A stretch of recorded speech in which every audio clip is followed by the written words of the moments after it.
Student, speed और velocity को समझने के बाद चैप्टर में नेक्स्ट कॉन्सेप्ट आता है टाइप्स ऑफ मोशन। जो भी मोशन है उसके टाइप्स। सो मोशन के टोटल 2 टाइप्स होते हैं। उसमें फर्स्ट होता है यूनिफॉर्म मोशन और सेकंड होता है नॉन यूनिफॉर्म मोशन।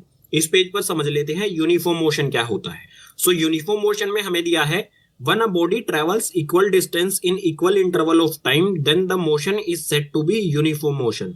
अगर कोई बॉडी या कोई object equal interval of time यानी कि इक्वल टाइम में इक्वल डिस्टेंस कवर करे तो ऐसे मोशन को कहा जाएगा यूनिफॉर्म मोशन।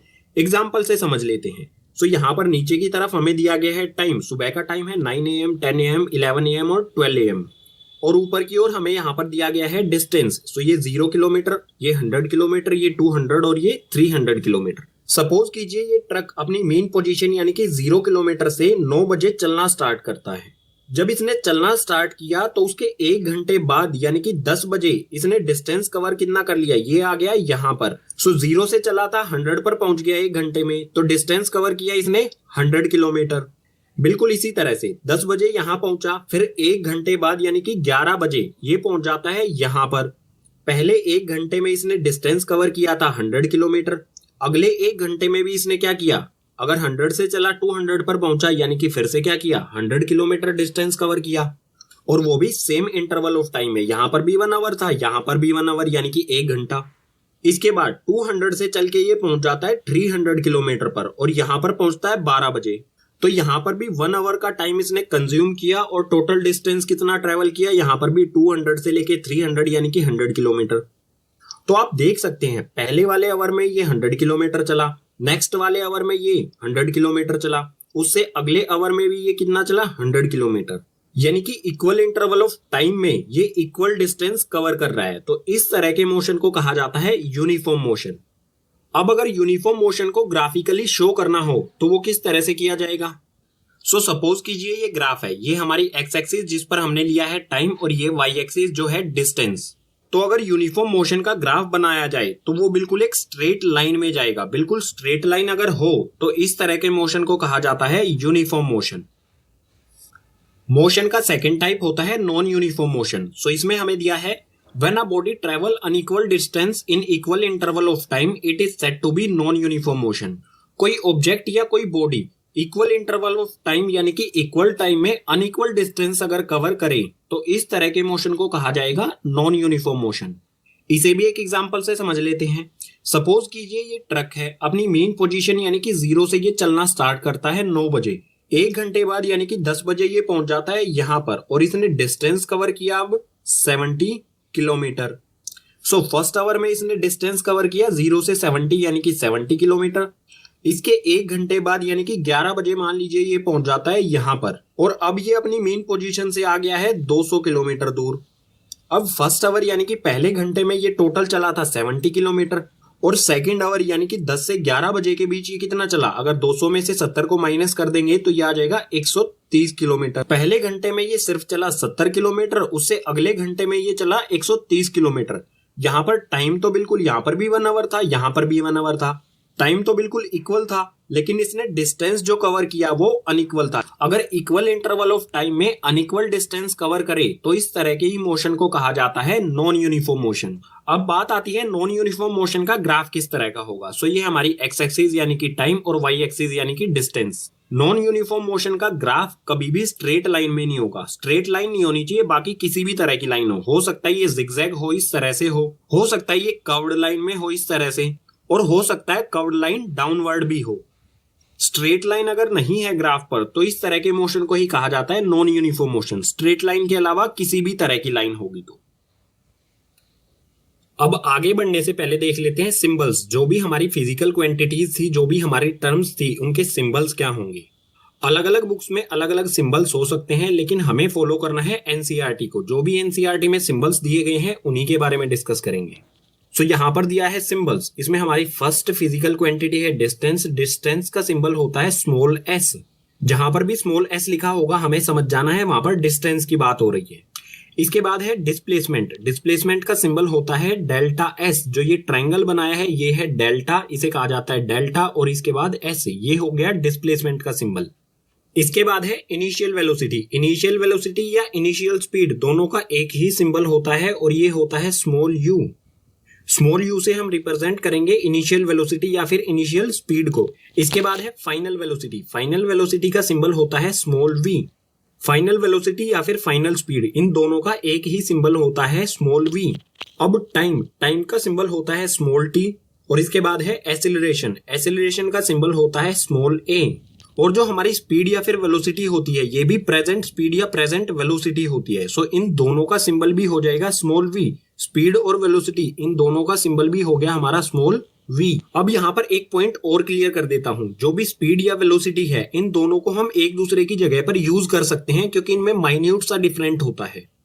सो अगर सिंबल्स की फॉर्म में हम फॉर्मूला लिखना चाहें तो किस तरह से लिखेंगे? जैसे यहां पर दिया है speed equals to distance upon time, तो स्पीड का फॉर्मूला क्या होगा? स्पीड होता है हमारा v इक्वल्स टू में डिस्टेंस होता है हमारा यहाँ पर स्मॉल s, तो v इक्वल्स टू में s अपॉन में टाइम का होता है t। तो हमारा फॉर्मूला बन जाएगा कुछ इस तरह से। इसी तरह से आप अलग अलग फॉर्मूलों को सिंबल्स की फॉर्म में भी लिख सकते हैं।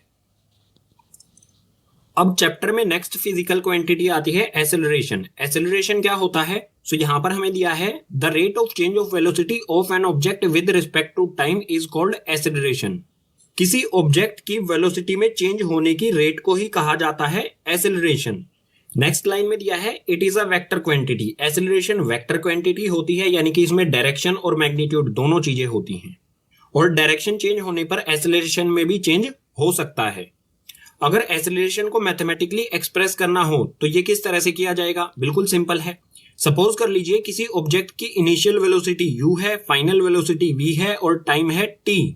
पहले किसी ऑब्जेक्ट की स्पीड या वेलोसिटी u थी, अब उसने अपनी स्पीड को इंक्रीज कर दिया, अब उसकी स्पीड हो गई v। u से v स्पीड होने में टाइम लगा t। तो एसेलरेशन को हम मैथमेटिकली किस तरह से एक्सप्रेस करेंगे? एसेलरेशन का सिंबल होता है a। So a equals to में चेंज इन वेलोसिटी। वेलोसिटी में यहां पर कितना चेंज हुआ है? Final velocity v। अगर इसमें से इनिशियल वेलोसिटी u को हम माइनस कर दें तो हमें मिल जाएगा चेंज की वेलोसिटी में कितना चेंज हुआ है। सो हम लिखेंगे v minus you. So v minus you और अपॉन में t। जितना भी वेलोसिटी में चेंज हुआ है टाइम के रिस्पेक्ट में उसी को कहा जाता है एसेलरेशन। सो ये सिंपल सा फॉर्मूला हो गया एसेलरेशन का। एसेलरेशन से रिलेटेड हमें कुछ पॉइंट्स दिए गए हैं, इन्हें भी समझ लेते हैं। इसमें फर्स्ट है इट में बी पॉजिटिव और नेगेटिव। एसेलरेशन पॉजिटिव भी हो सकता है और नेगेटिव भी हो सकता है। सेकंड है negative acceleration is also known as retardation और डी एसेलरेशन। जो नेगेटिव एसेलरेशन यानी कि माइनस में जो एसेलरेशन होता है उसको रिटार्डेशन भी कहा जाता है और डी एसेलरेशन भी कहा जाता है। थर्ड पॉइंट है इट्स एसआई यूनिट। एसेलरेशन की एसआई यूनिट क्या होगी ये यहां से फाइंड कर लेते हैं।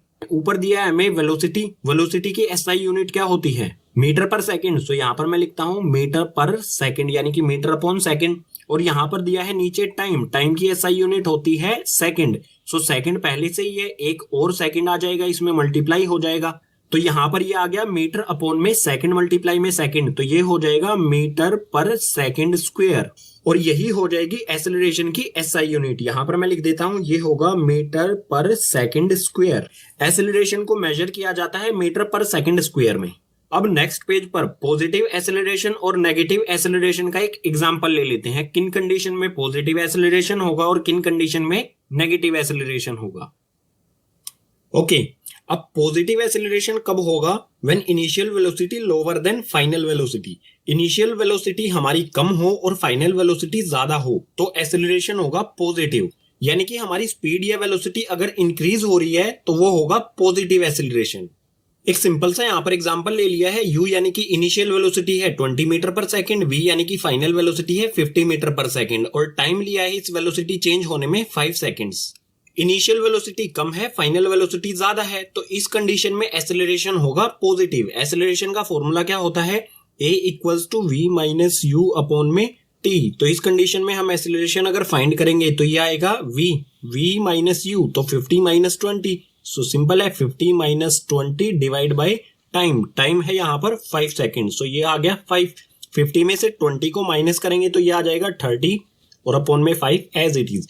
5 से 30 को कैंसिल करेंगे 6 जा पर, तो हमारा एसेलरेशन आया वो आ गया 6 मीटर पर सेकेंड स्क्वायर। सो इसी तरह से नेगेटिव एसेलरेशन कब होगा? When initial velocity higher than final velocity. Initial velocity higher यानी कि ज्यादा हो और फाइनल वेलोसिटी कम हो।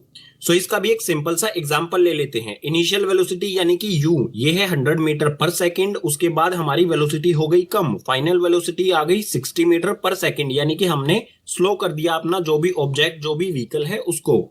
और ये वेलोसिटी में चेंज कितने टाइम में हुआ, टाइम दिया है यहाँ पर 4 सेकंड्स। इस कंडीशन में जब इनिशियल वेलोसिटी ज्यादा है फाइनल वेलोसिटी से, तो इस कंडीशन में होता है नेगेटिव एक्सेलरेशन। अगर हम इस कंडीशन के लिए एक्सेलरेशन फाइंड करेंगे तो ये आएगा a equals to same formula v minus u upon में t। यहाँ पर वैल्यू पुट करते हैं, v की वैल्यू 60 तो ये आ जाएगा 60 और u की वैल्यू यहाँ पर कितनी है 100। सो 60 माइनस 100 अपॉन में टाइम है 4 सेकेंड्स। 60 में से 100 को माइनस करेंगे तो ये आ जाएगा -40 और अपॉन में 4 एज इट इज। 4 से 40 को कैंसिल करेंगे, सो 4 1 जा 4, 4 10 जा 40, लेकिन 10 आएगा माइनस में क्योंकि 40 क्या था माइनस में। सो हमारा यहाँ पर जो एक्सेलरेशन आया वो क्या आ गया -10 मीटर पर सेकेंड स्क्वायर। अब आप ये सोच रहे होगे एक्सेलरेशन पॉजिटिव भी है नेगेटिव भी है, क्या जीरो भी हो सकता है एक्सेलरेशन? तो बिल्कुल जीरो भी हो सकता है एक्सेलरेशन अगर v इक्वल्स टू u हो, यानी कि इनिशियल और फाइनल वेलोसिटी दोनों इक्वल हो तो एक्सेलरेशन होगा जीरो, क्योंकि वेलोसिटी में तो कोई चेंज हुआ